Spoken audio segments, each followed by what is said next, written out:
Sir யாரோ கிண்டி கொடுப்பதை தான் தமிழக ஆளுநரும் இபிஎஸ் அவரும் பேசுறாரு அப்படின்னு சொல்லி டிஆர்பி ராஜா அமைச்சர். அதுதான் சொல்கிறேன், அவங்களுக்கு இந்த அல்வா கிண்டி கிண்டி பழக்கம், புரியுதுங்களா? அதனால் அந்த இதில் தான் வந்து விளக்கமாக அல்வா கொடுத்துட்ருக்காங்க. அவங்களுக்கு கிண்டுற ஞாபகம் தான் வரும். நிறைய குற்றச்சாட்டு வைக்கிறீங்க. ஆனால் டிஆர்பி ராஜா என்ன சொல்கிறாருன்னா, பிரதமருக்கான பொருளாதார ஆலோசனை குழு ஒரு அறிக்கை தாக்கல் பண்ணியிருக்காங்க. அந்த அறிக்கையில் வந்து பொருளாதாரத்தில் வளர்ந்த மாநிலத்தில் தமிழ்நாடு 2வது இடத்துல இருக்குது, அதை போய் பாருங்க, அதை பார்த்து வந்து கேளுங்க. இந்த மாதிரி அற்புதமான கேள்வி கேட்காதுன்னு சொல்கிறேன். இல்லைப்பா, அதாவது நான் அறிக்கை பார்த்துட்டேன். நான் ஸ்ட்ரெயிட்டாக பாயிண்ட்டுக்கு வரேன்.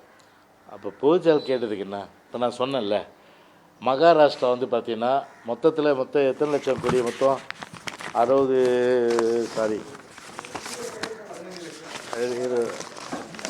மகாராஷ்டிரா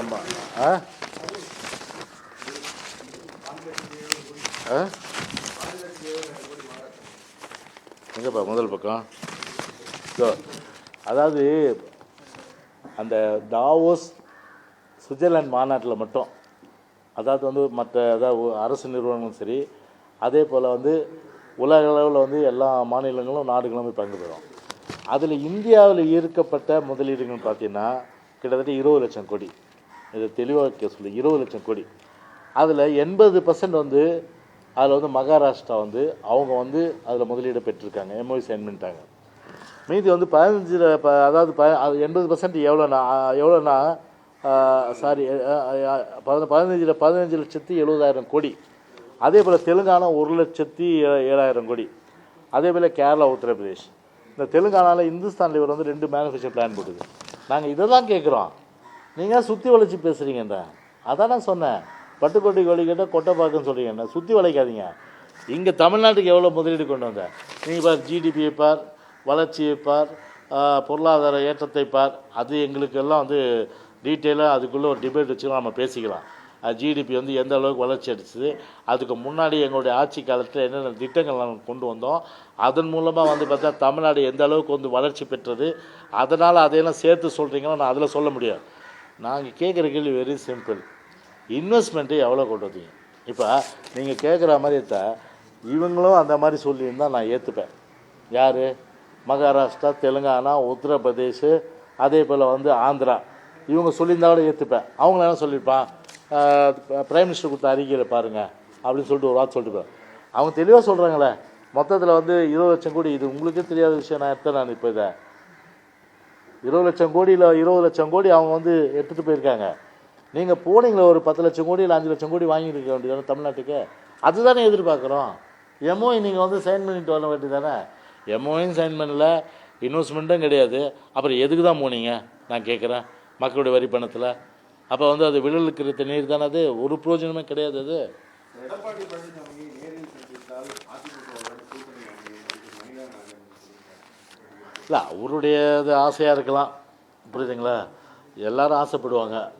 அது வந்து ஆசையை வந்து நம்ம வந்து பார்த்தீங்கன்னா நீ அவங்க ஆசைப்படுறத வச்செல்லாம் நான் சொல்ல முடியாது. ஆனால் எங்களுடைய கருத்து தெளிவாக போய் சொல்லிட்டார். அதனால் இப்போ no alliance with BJP in 2026 in future also.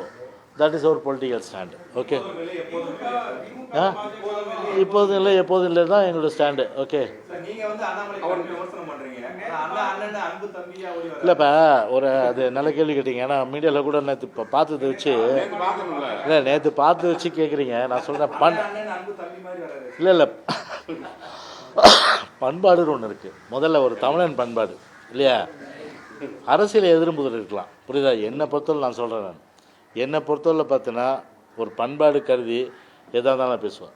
அதே நேரத்தில் பார்த்தீங்கன்னா என் கட்சியை என் தலைவர்களை விமர்சனம் பண்ணால் நானும் உண்டு இல்லைன்னு பண்ணிவிடுவேன், புரியுதுங்களா? அது வேறு விஷயம். அதுக்காக வந்து பார்த்தீங்கன்னா நேற்று பேசிட்டு இருந்தீங்களா ஒன்றா அப்படின்னா அதுக்கு சம்மந்தம் இல்லை. ஒருத்தரை பார்த்து சிரிக்கிறதுன்றது ஒரு பண்பாடு இல்லையா? அதுக்காக மூஞ்ச இப்படியே வச்சுன்னு முடியும் நானே. எனக்கு அந்த பழக்கம்லாம் கிடையாது. எனக்கு புரியுதா? எனக்கு வந்து எதிரியாக இருந்தாலும் துரோகியாக இருந்தாலும் சரி, சிதனா நேரில் பார்க்கும்போது எப்படி இருக்கீங்க, நல்லா இருக்கீங்களா, சௌக்கியமாக இருக்கீங்க, நாளைக்கு அவர் போய் சொன்னார்னு வச்சுங்க ஏதாவது ஒரு கருத்து எதிர்கருத்து நல்லா வெளுத்து வாங்கிடுவேன் நான். இது வந்து எனக்கு மட்டும் இல்லை, எங்கள் கட்சிக்கு அப்படி சிதனா. அதனால் ஒரு பண்பாடு, ஒருத்தரை பார்த்து ஒரு சிரிப்பதற்கு, ஒருத்தரை பார்த்து அளவுவதற்கும், ஒரு பார்த்து வந்து நலம் விசாரிப்பதற்கும் கொள்கைக்கும் சம்மந்தம் கிடையாது.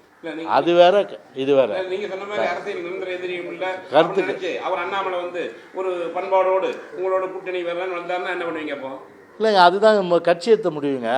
கட்சியத்தை முடிவு பொறுத்தவரையில் பண்பாடோடு வரும்பொழுது அப்ப என்ன உங்களோட நிலைப்பாடு இருக்கும்? அவர் வந்துடுறாரு, இல்லை இல்லை நம்ம எல்லாம் நிரந்தர எதிரி இல்லைனே அப்படின்னு போட்டு கூட்டணி வைக்க வர்றாரு. அதான் வாங்க காபி சாப்பிட்டு போங்க, அப்ப கூட்டணி இல்லானா மற்றதெல்லாம் கட்சியில் பேசிக்கலாம். ஆனால் இப்போதும் இல்லை எப்போதும் இல்லைன்னு தான் சொல்லுவோம்.